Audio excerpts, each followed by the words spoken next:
everyone, and welcome to Channel 18 TV News. I'm Don Julian. The local pilot club, part of an international organization, keeps a busy schedule throughout the year. They just wrapped up one of their most rewarding projects, Hoop Dreams, that makes basketball available for youth with brain injury-related conditions. Over 34 players took part in the project this year. The Pilot Club has sponsored Hoop Dreams for 14 years. They were aided by Teen Court, the Lions Club, and lots of spectators. The Pilot Club also sponsors the Bright Star Baseball League, the My Hero Bowling League, and they're also involved with a Halloween bash and a Christmas party. Pilot Club also supports the Shadow Ranch Therapeutic Riding Center, the Hopkins County Special Olympics, and the Handy-Capable Rodeo. Marilyn Holt was recently elected the Pilot Club president. 5 members of Hopkins County 4-H or FFA competed Saturday in an agriculture public speaking contest finals at the Houston Livestock Show and Rodeo. Over 400 youths competed, and 20 juniors and seniors were selected for the finals. The local youngsters included Riley Carroll and Zia Miller, Hopkins County 4-H, Faith Wheeler and Kenna Lane, North Hopkins FFA, and Savannah Allen, Sulphur Springs FFA. Well, in sports, it always ends too soon unless you win the state championship. Wildcats basketball team had their season end in a state semifinal game against San Antonio Wagner in the Alamo Dome in San Antonio late Thursday night. Wagner won 62-52. Wildcats got off to a slow start. They fell behind and they could never catch up. Wagner went up 19-6 and they led 19-12 at the end of the first quarter. The Thunderbirds extended their lead to 30-20 at the halftime. Wildcats were able to trim the lead to 7, 45-38 after 3 quarters, but they were never able to get closer than that in the fourth quarter. Keyston Willis, a University of the Incarnate Word commit, had a fine game in his last game as a Wildcat, scoring 23 points to lead all scorers. Sophomore Sadadrian Day Hall had 20 points, junior Cameron Kahn scored 5 points, and senior Xavier Cork had 4 points and 8 rebounds. The Wildcats end their most successful season in school history. Their season record was 29-9. That included 4 wins against teams ranked in the top 25 in Class 6A. Wildcats were a perfect 10-0 in district play, and they won 5 games, capturing by-district, area, and regional crowns to earn their trip to state. It's a year many in Sulphur Springs will never forget. After the Wildcats lost Thursday night, Coach Clark Cipolletta said his team did not handle the pressure early as good as he thought that they would. He said San Antonio Wagner played really well. Coach Sip said Wagner was not a good shooting team statistically, but he said they hit a lot of early threes.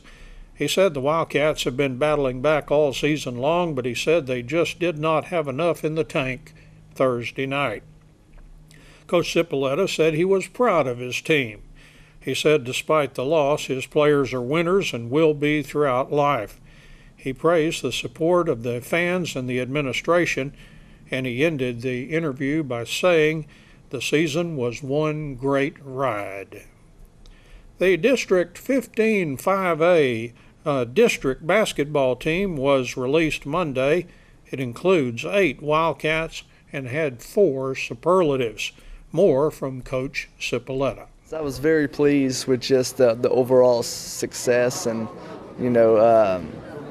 that our kids received, and the acknowledgement was very pleasing as a coach, and just hats off to those guys. They've earned it for sure by investing a ton of time and just stuff into it, so I was very pleased. Xavier Cork was a co-MVP. Yeah, he's had such a big district run for us with guys going out and just kind of missing some different links. He was kind of our main guy that withstood a lot of the scoring and absorbed a lot of the rebounding and defensive end. He was just huge for us. We couldn't have won district without him. So I was very pleased of that. Keyston Willis's ordeal was really neat. It was cool to see that before the meeting even started, all the other coaches said, no matter what, we're going to make sure Willis gets something. So I was very, that was humbling as a coach that they acknowledged him and they kind of recognized, how special he is and has been, for 4 years. So Adrian Hall and Cameron Kahn both got first team all district. Just two other guys who just really helped carry the load, and they'll be back next year. So, looking forward to big things. I was really Jeremiah Rowland at defensive MVP. He won it hands down. I think he all but one vote. So it's kind of been really neat here at Sulphur Springs. I think 5 years since I've been here, 4 of those 5 years we've won defensive MVP. So it just kind of goes to show our staple point in our program is definitely, on the defensive side of the ball. So, that's something as a coach I'm very proud of, and to have players, get recognition for that side of the ball. And then Boo Wilkerson getting newcomer to our district, which wasn't a surprise for me. I put him up for it, but, he had some big games. So that was, won for us, and, he's really stepped up. And I was happy to see him get that recognition, and then even Grayson McClure, second team all-district. Just all those are great honors, and Cedric Berry got honorable mention. So I was just very pleased to see, a numerous amount of Wildcats get the recognition that they deserve. And I'm not surprised, but you skipped over Coach of the Year, which a lot of coaches call Staff of the Year. Mm-hmm. I know you feel like you got a big assist from the players and your fellow coaches, your assistants, to make you the Coach of the Year. Yes, and I told them the only way I'll accept is if it was Staff of the Year with Philip Manning, Brandon DeLorge, and Joey Chastain on the award with me, because they deserve it as much as I do, and you can't do that. You can't have those accomplishments without good players, without good coaches by your side. So I'm just overly blessed and grateful to have both. By the way, Coach Cipolletta mentioned Keyston Willis. He was named first team all-district. A total of 6 Wildcats powerlifters competed at a regional meet last Thursday at Tyler Lee. 3 of the lifters qualified for state in dramatic fashion. We get more information from Wildcats powerlifting coach Casey Jeter. We took 6 to regionals this year. The meet was on Thursday at Robert E. Lee.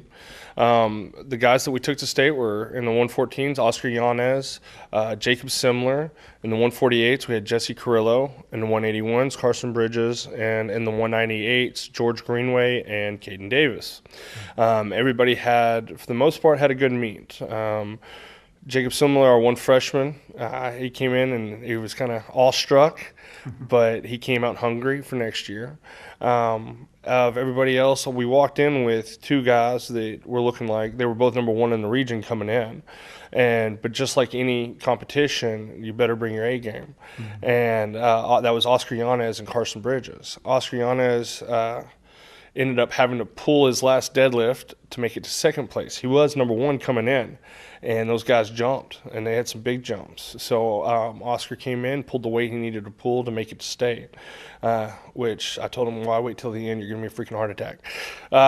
Carson Bridges was the same. He came in first place in the 181s, and I think it was Pine Tree had a lifter that squatted 75 pounds more than he'd ever squatted, and that threw us for a loop. We came in, Carson had to, so we ended up doing is for state and powerlifting, there's 2 ways to do it. You can either be number 1 or 2, or what they have is a qualifying total, which is a high enough weight that if you reach that weight, you deserve to go to state. Yeah. And for Carson Bridges, that was 1,350 pounds, which his best total was 1,335. So we kind of planned for that. Said no matter what, we want to get this senior to state, and that's always been his goal. So when we came in, we're like, okay, we're not going to worry about the other lifters. We're going to get you to the list that you need to get.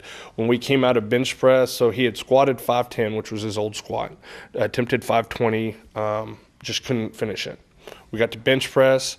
I got his opener, and then we put 280 on the bar, which was a 10-pound jump for him. Missed it on his second. Talk about giving me a heart attack, and then he got it on his third. So he had the 280. So we knew coming into deadlift that he had to deadlift 560 pounds, which he had hit 550 early, but we just couldn't get past it. And he goes up, and we're like, all right, we're going to give you 2 chances at it. So his second lift, we're like, hey, man, go get it. And Carson Bridges, like a machine, goes in there and picks it up. And he was, I got it, I'm going to state. He was happy as could be, and ended up pulling himself into second place in the region. Wow. And then George Greenway in the 198s. Now, George had a great day. He ended up PRing on squat with a 550-pound squat. He PR'd on bench press with a 300-pound bench press. And for when we got to deadlift, now deadlift's been his struggle this year, and his numbers had always been jumping, and we couldn't get past 510 pounds. Well, we're coming in going, hey, to make the state qualifying total, you're going to have to pull 550 pounds. And George Greenway did it. He did it on his second lift, walked up, pulled it, and did a great job. He earned his way to state. And this is a shocking thing to show you how competitive the 198s are. He was 5th place.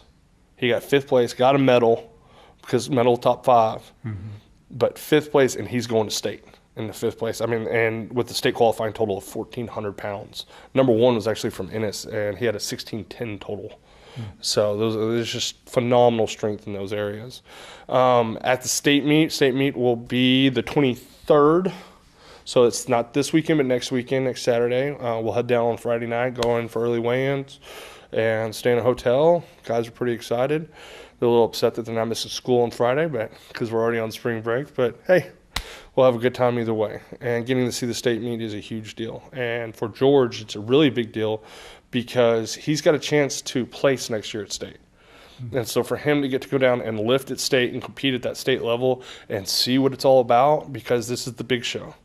And there is a lot going on in Abilene during the state meet. So anyways.